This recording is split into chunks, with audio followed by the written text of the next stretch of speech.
कि आप जानो कि परमेश्वर ने आपको क्यों बनाया है।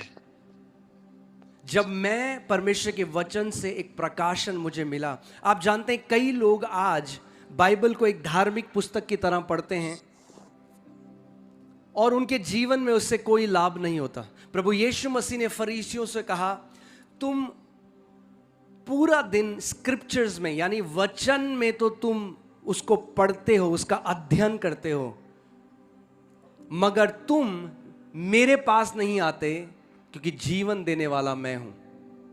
जो परमेश्वर का वचन है वो हमें यीशु की तरफ पॉइंट करता है, इशारा दिखाता है। आपने देखा है, आप गुमला आ रहे हैं तो एक साइन बोर्ड है, गुमला अगले 30 किलोमीटर दूर है। हम उस साइन बोर्ड के सामने खड़े होकर नहीं कह देते हम गुमला पहुंच गए। वो साइन बोर्ड है जो गुमला की तरफ इशारा कर रहा है। वैसे ही परमेश्वर का जो वचन है वो परमेश्वर के पुत्र की तरफ इशारा करता है कि जब वचन को हम जानते हैं तो हम परमेश्वर के पुत्र को जान सकें।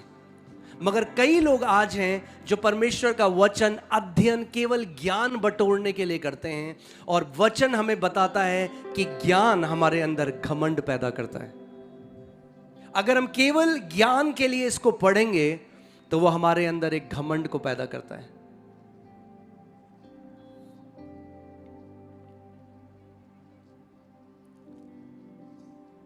सदूसी और फरीसी जो पूरे दिन रात अध्ययन करते थे पुराने नियम का, मगर वो यीशु को ना पहचान पाए जब यीशु उनके पास आया। उस परमेश्वर को ना पहचान पाए जब वो परमेश्वर उनके सामने आया। जिस परमेश्वर की वो दुहाई दिन और रात देते थे, जिस परमेश्वर के बारे में वो दिन और रात बात करते थे, जब वही परमेश्वर उनके सामने आया तो वो उसको पहचान ना सके।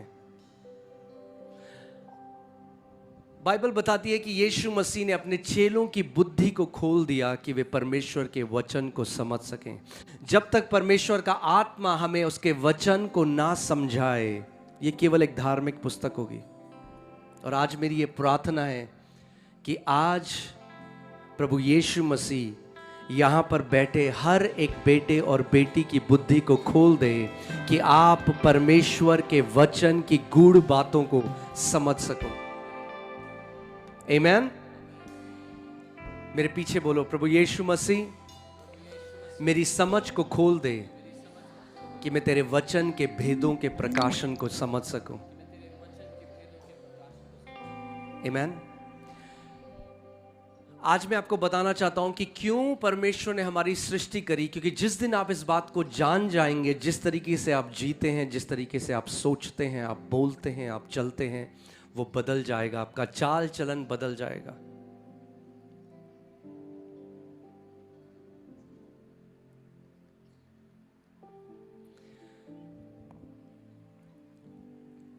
उत्पत्ति 1:26 में हम चलते हैं।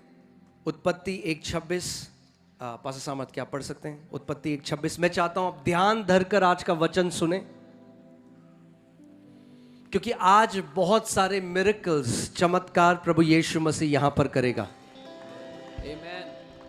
आमीन, हालेलुया। फिर परमेश्वर ने कहा, हम मनुष्य को अपने स्वरूप के अनुसार अपनी समानता में बनाएं। एक मिनट।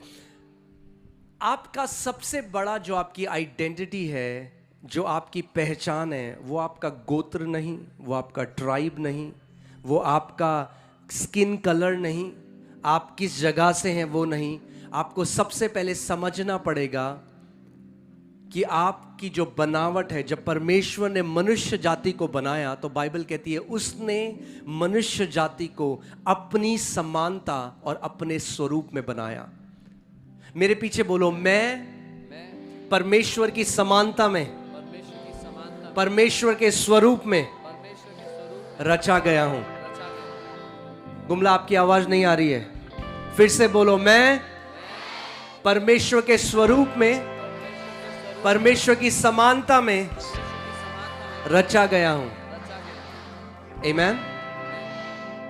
कई लोग आज अपने आप को नीचा आंकते हैं क्योंकि रंग से थोड़ा सांवले हैं, कद काठी में छोटे हैं। जैसे आप दिखते हैं वो फर्क नहीं पड़ता, आप परमेश्वर के स्वरूप और परमेश्वर की समानता में रचे गए हैं, इसीलिए बहुत कीमती हैं। आमीन। मेरे पीछे बोलो, मैं कीमती हूं क्योंकि मैं परमेश्वर की समानता में, परमेश्वर के स्वरूप में रचा गया हूं। आमीन। आगे पढ़िए पास्टर जी।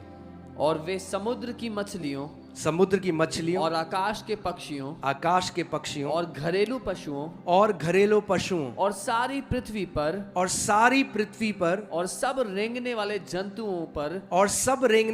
जंतुओं पर जो पृथ्वी पर रेंगते हैं अधिकार रखे। क्या करे वो? अधिकार रखे। जब परमेश्वर ने आपको बनाया तो क्यों बनाया? अधिकार रखने के लिए। क्यों बनाया? अधिकार रखने के लिए। आमीन। जैसे हम जानते हैं पूरी दुनिया में अलग अलग अधिकारी होते हैं। आमीन।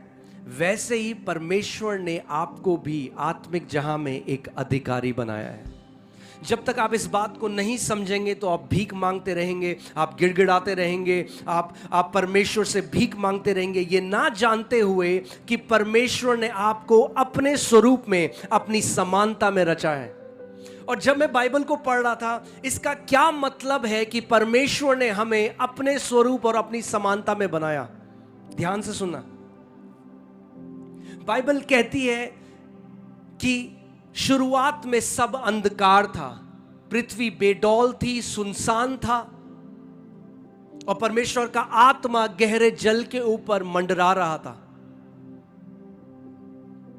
जैसे यहां परमेश्वर का आत्मा मंडरा रहा है, मगर कुछ नहीं बदला।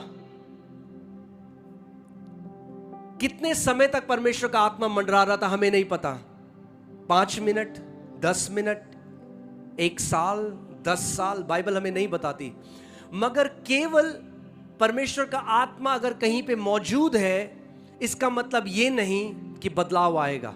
परमेश्वर का आत्मा गहरे जल के ऊपर मंडरा रहा है, मगर कोई बदलाव नहीं आया जब तक परमेश्वर ने अपने मुंह को नहीं खोला और बोला, लेट देयर बी लाइट, उजियाला हो जा, और उजियाला हो गया। और बाइबल कहती है फिर परमेश्वर ने जो बोला, फिर परमेश्वर ने उसको देखा और कहा इट इज गुड, ये अच्छा है। परमेश्वर ने बोला और फिर परमेश्वर ने देखा। फिर परमेश्वर ने बोला, फिर परमेश्वर ने देखा। परमेश्वर का जो मुंह था वो एक चित्रकार की तरह जो जो वो देखना चाहता था वैसे वैसे बोलता गया। ध्यान से सुनिएगा आज मेरी बात को। आपको मैं बताऊंगा कई जो आपके जीवन में प्रॉब्लम है उनका कारण क्या है, और आप हैरान हो जाएंगे सुन के।